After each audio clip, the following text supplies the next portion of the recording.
And on tonight's roundtable, Mike Witsch sits down with Ryan Kirrane and Ben Lewis, members of the Loft LGBTQ Community Center, and Ryan Barnes, the host of Teen on the Scene.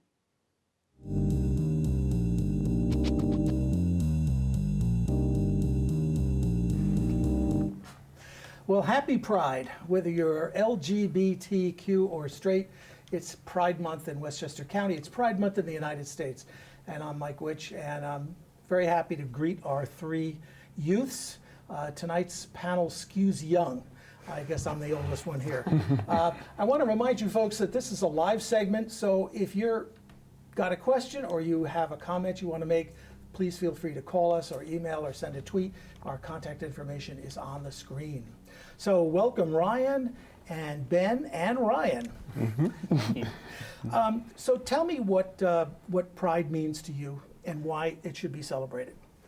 Pride to me means the opportunity for community and connection, you know, where sometimes that also is, that's not available, you know, depending on where you live geographically, depending on your family status, depending on, you know, your religious identity. So Pride really, you know, gives me an opportunity to express myself in ways that I'm really proud of, you know, and I want other people to know that my identity is not something, you know, that can be taken away. My identity is not something that is supposed to be your opinion, you know, it's my identity is for me and, you know, other LGBT community members who also have similar and very different identities. Ben, what do you think? For me, I think the biggest thing that comes from Pride is a sense of being seen and feeling visible in the community. I think growing up, even in a very accepting part of the country and in a very accepting family, it can be really easy to sort of fall into the trap of not seeing yourself represented in society, which leads to you thinking that you're something different or, you know, worse, that you're something lesser. But with these events, these Pride events where you really get to see the LGBTQ community and allies coming out in force and celebrating and fighting for a better tomorrow, I think that it can really do wonders for the self-esteem of young people and especially of even younger people who are sort of coming into their adult identity today. You know? Yeah, and what's happening is that people are coming out younger and younger. Yes. In my day, you didn't even mention it until you were out of high school. Ryan, for you, what's Pride mean for you? Well, that's, first of all, a very big question, and I know these two practically took the words out of my mouth. But to me, Pride, I think, is also a chance, like you said, for people to express themselves and also kind of discover themselves and learn more about others and themselves. So what I mean by that is you get to be educated on what LGBT means and and how it could affect your life and your family.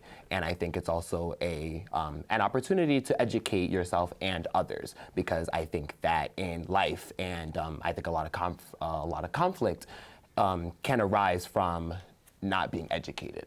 So I think this month should be open, and I think this month we should all have open minds to be susceptible to people and of all different backgrounds. So Pride is something that works for the individual. It's also a recognition of like-minded or like people. I mean, it recognizes a community. Absolutely.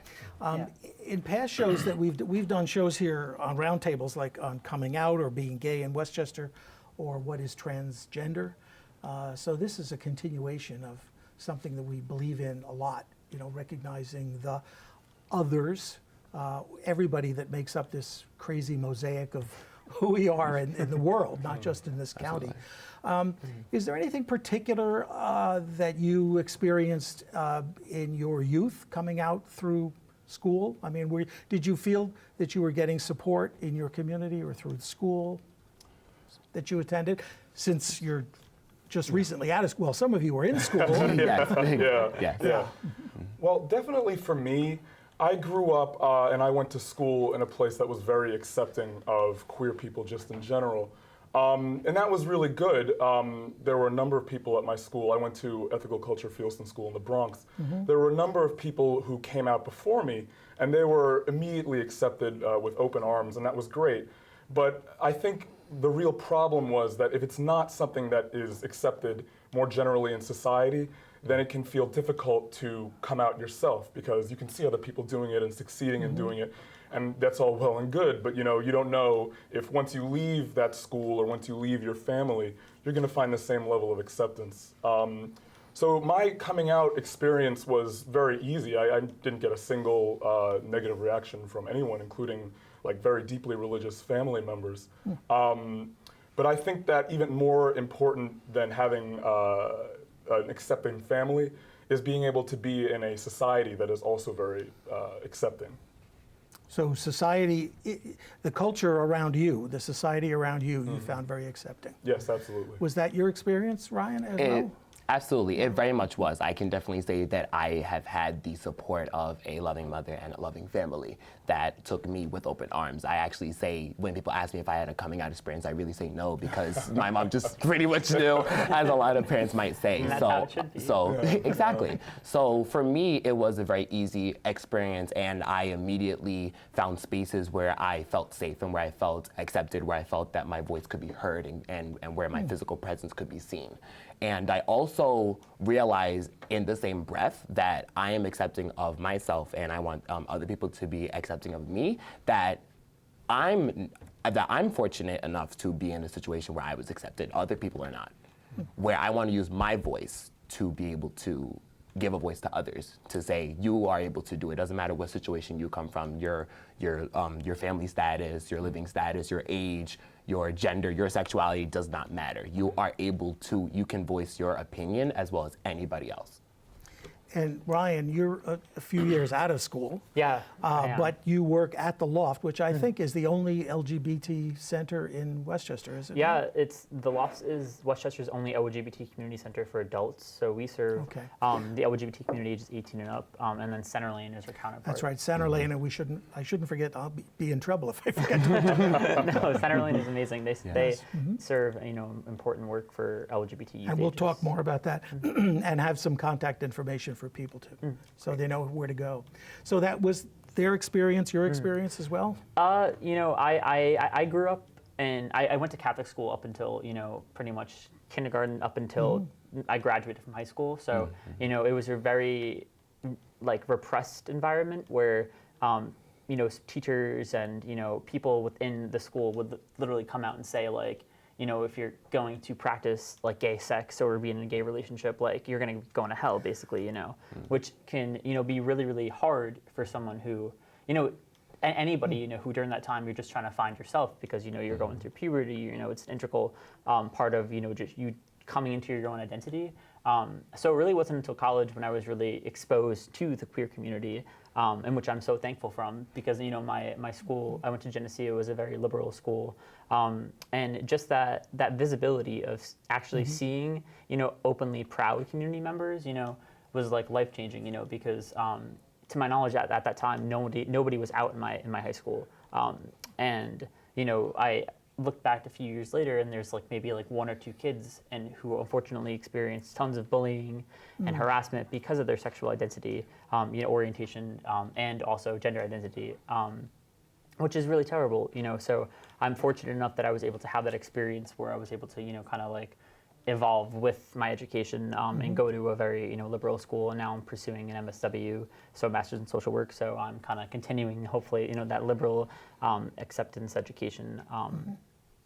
But I definitely agree with the sentiments where, it takes yourself kind of accepting yourself, but the support from the surrounding community really influences and has a direct Makes a impact huge on difference, doesn't it? Yeah. Totally. I would love to piggyback off of what you said, where I come from a similar experience where I went to Catholic high school in the Bronx. So it was very interesting for me to go to, which was also all boys. So and I had been new, I was myself from the get-go, and I also knew that I stood out, which is where my intent and my passion comes from voicing other people and being a voice for other people, because I've seen where they were stifled in that community, where they felt that they could never be themselves because of the state that they were in and because of the not state like New York, but in the state of living that they were in.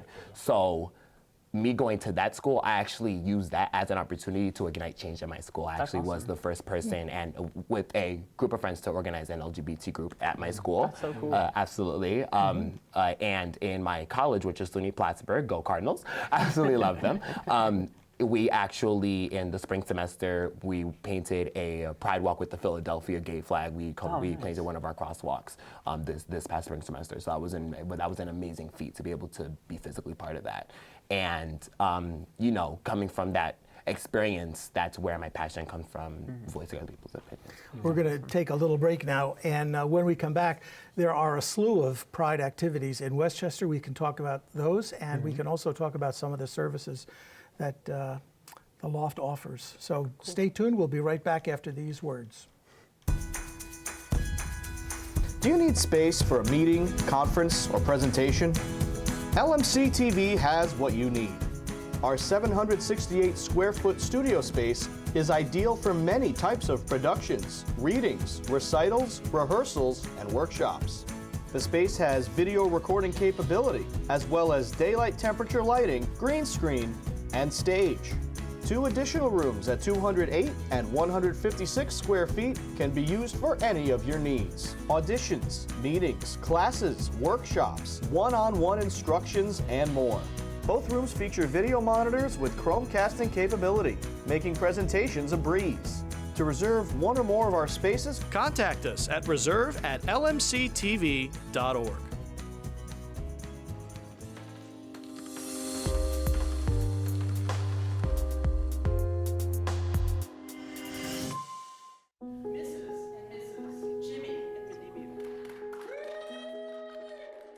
I came from 5 generations of teachers.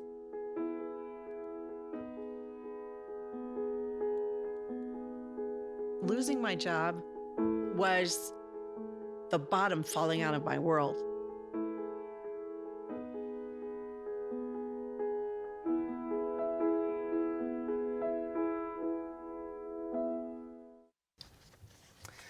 Yes, that is one of the most serious issues among gay people, is that acceptance and finding someone to love.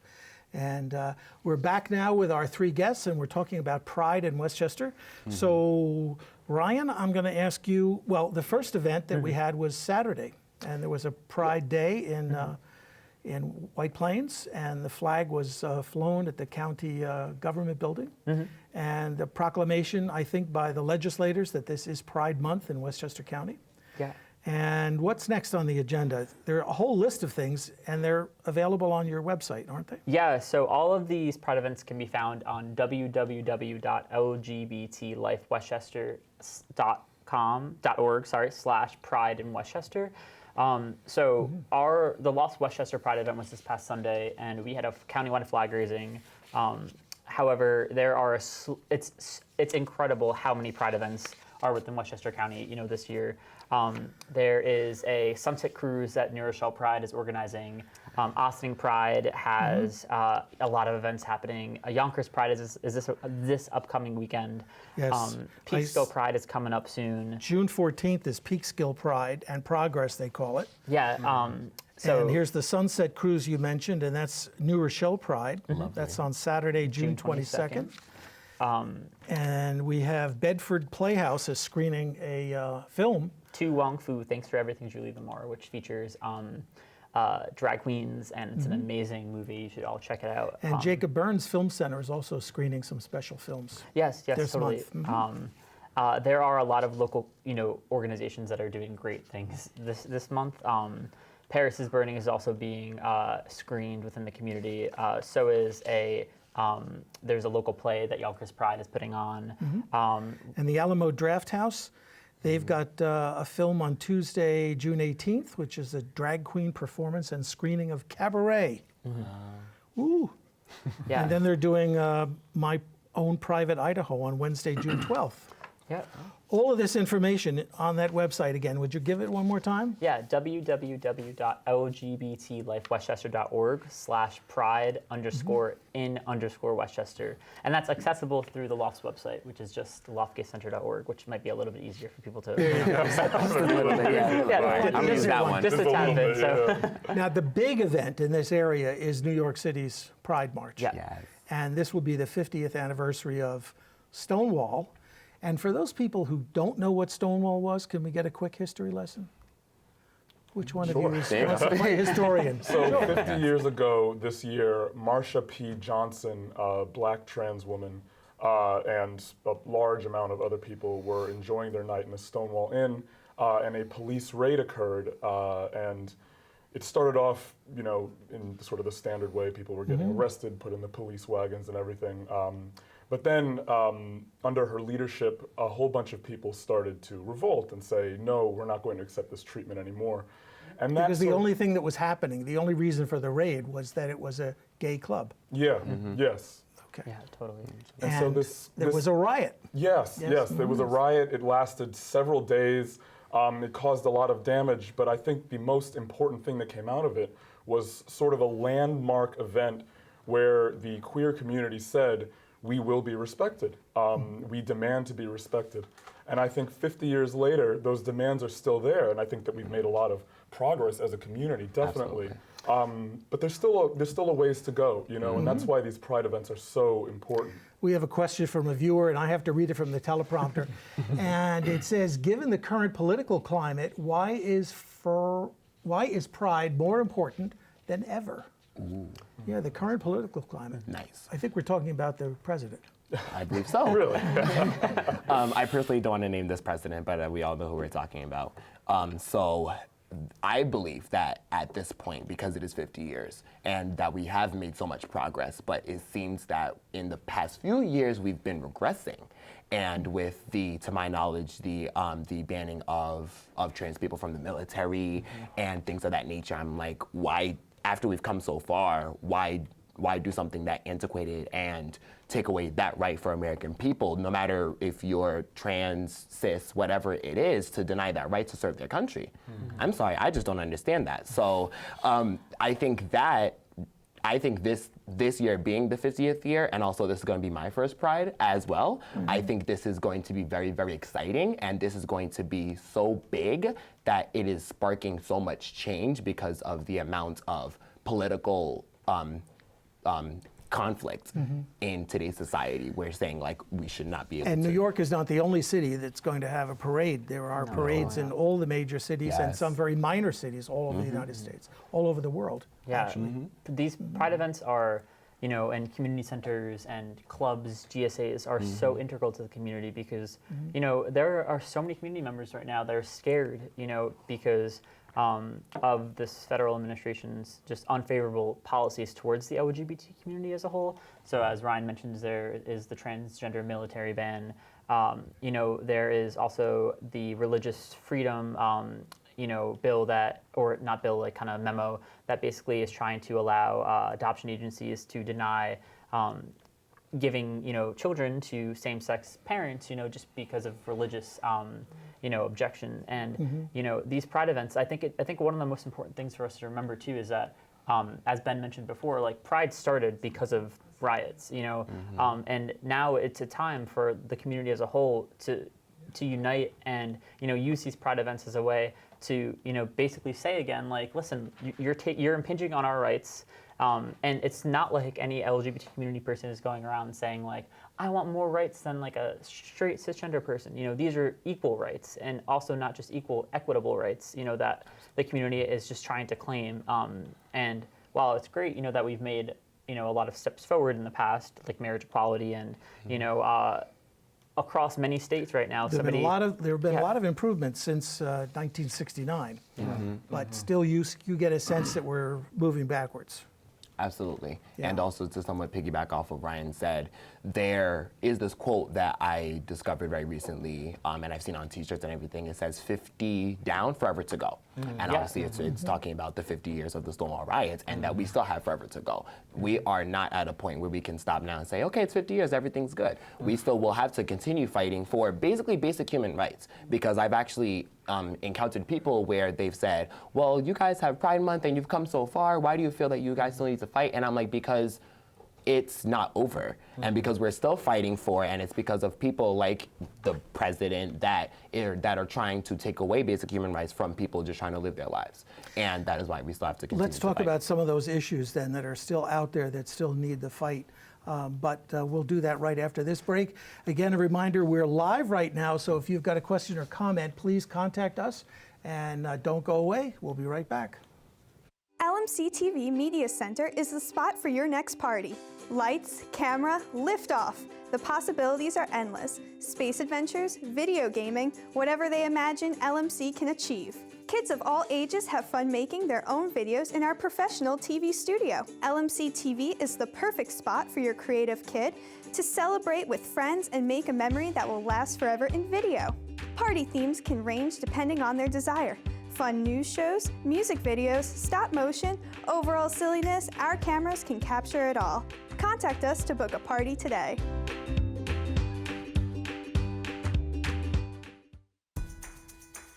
Do you have a great idea for a YouTube video or a short film, but don't know how to make it happen? LMC TV has what you need. Our equipment cage is stocked with professional quality cameras, tripods, lighting, sound, cabling, and more.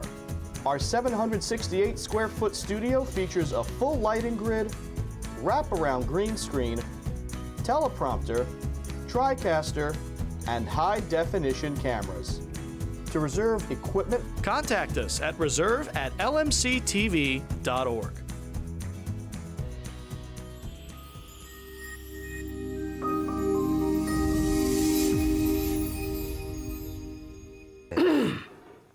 We're back at the round table, and our guests are from the Loft.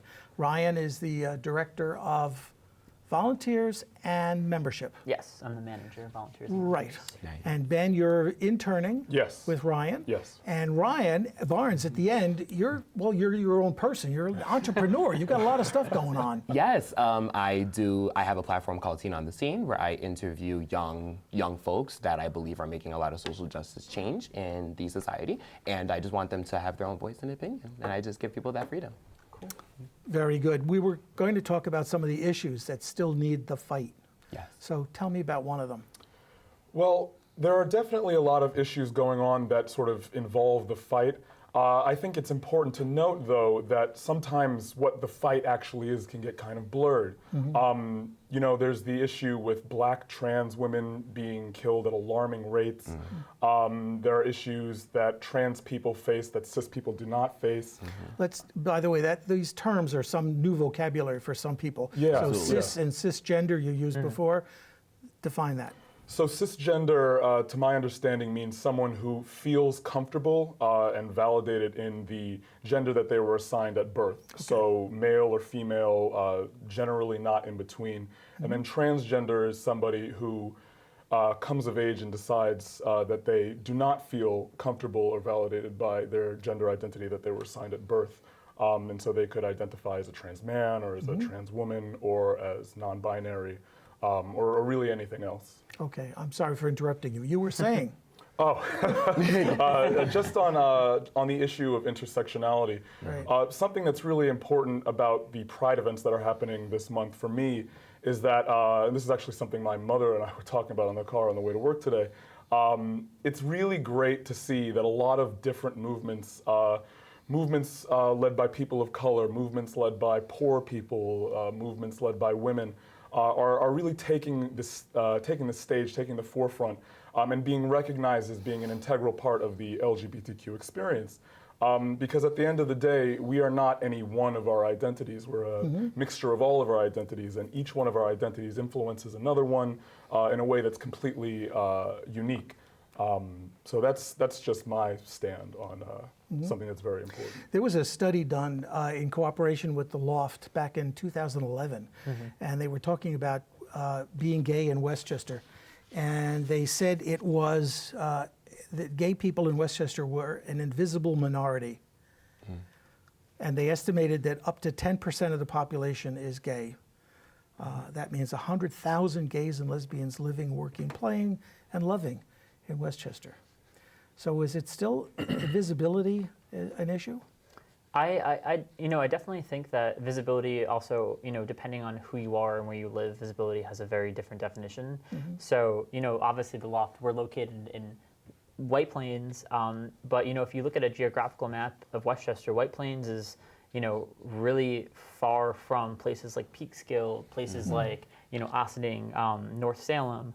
So I think that there is so much more that, the Loft that, in terms of reach and, what we're trying to do so that we can reach every member of the community, and so that every single member of the community within our county feels heard, feels like their voice, matters. And it does. And, we are trying to do our best to reach those parts of the community. Because, there are members of the community also who wear their flag, in colors loud and proud, like I do, I do too. It sounds like our fellow members also, Yes. But there are also community members where, their sexual orientation or gender identity may not be as integral, for them to show, in their everyday life, but that doesn't mean that they're not valid as an LGBTQ person also. So I think, visibility from the outside also, has very varying, definitions depending on how you also, view it. And we were talking earlier about kids coming out younger, and then the improvements that you've seen in schools with gay straight alliances and some curriculum now in place where there's more teaching about sexuality and gender expression. And then the bathroom issue, the Gender Bill, which was finally passed in New York, which hopefully will eliminate the problem of who uses what bathroom. So that's an improvement that we've seen, right? Another issue might be, let's see, well, the rise of nationalism, the far right, which we talked about a second ago with regard to the president. Absolutely. Yeah. So I think where that is concerned, I believe that it is also a battle between saying that in order for you to support LGBT people and in order to be on a progressive side, you have to be a progressive and be somewhat of a Democrat and be on the far left. And I'm saying, well, there are people that also exist that are scrutinized for having certain political beliefs that may not align with those, but they're still validated in the reasons why they do that. Because I know people that are trans, gay, that identify as Republican or may have voted in those kinds of areas, and I treat them just as much the same, and I don't judge them. I just choose to educate and as to why, and they would explain themselves, and it'll be just fine. So I think that is also where that issue comes in. And I also am passionate about the intersectionality that Ben had brought up as well, saying that Pride Month is not just about showing off and celebrating who you are,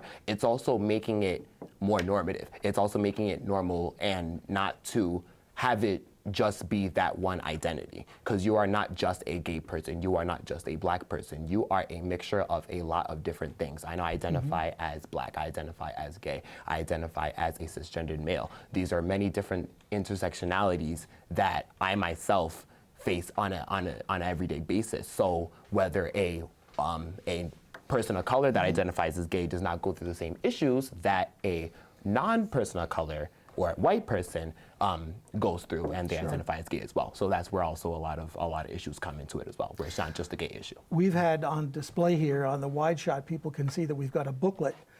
This is a booklet that's published by the Loft, and it is the annual Pride Guide, 2019 to 20.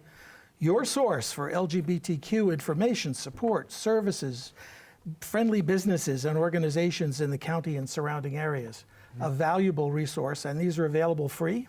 Yeah, we have them year-round at our center. We will have it up on our website, a PDF copy to be eco-friendly and more accessible for people who might not be able to get to our center. But we come out with it once a year as a way for local businesses, organizations to show their support, for the community by taking out an ad and basically being like, listen, we want you all to know that we are LGBT friendly. And for organizations, that might not have monetary, support like that, we have a comprehensive list of, domestic violence organizations, that are supportive of the LGBT community, tons of religious organizations, there's youth organizations, there's suicide risk hotlines in there. A lot of work goes into making this possible. And, people like Ben and other volunteers, are integral in helping with that. And also on the website is where you can find out about the Loft programs. Yeah. And we're out of time, so we really don't have, the Loft has programs from, 18 years up and older? Yeah, 18 years of age and older. And they've even got something for me. They've got a silver connections. Oh, we don't have to talk about that. I'm yeah. just over that line. And we do have a support group too for gender expressive kids now, ages 3 to 12. So it's a way for them to experience themselves. And they also host meetings of PFLAG Westchester, which is parents and friends of lesbians and gays. And they host meetings periodically of the youth program Center in Lane. Yonkers, which is based in Yonkers. It's Center Lane. Thank you for reminding me to say that, because otherwise I'll get in big trouble. But we're out of time. I'm so sorry. Hopefully we could do another round. I'm sure we could talk more for hours Yeah. Oh, absolutely. about issues, maybe after the parade. Yeah. Come back and, Totally. and Absolutely. compare Yes. notes, because I think we're all going to be there. Yeah. Totally. So yeah. we've been talking about Pride Month, and I want to thank my guests, Ryan and Ben and Ryan. Yeah. And Thank thanks for watching, and don't go away because we've got more of the local live. Stay tuned.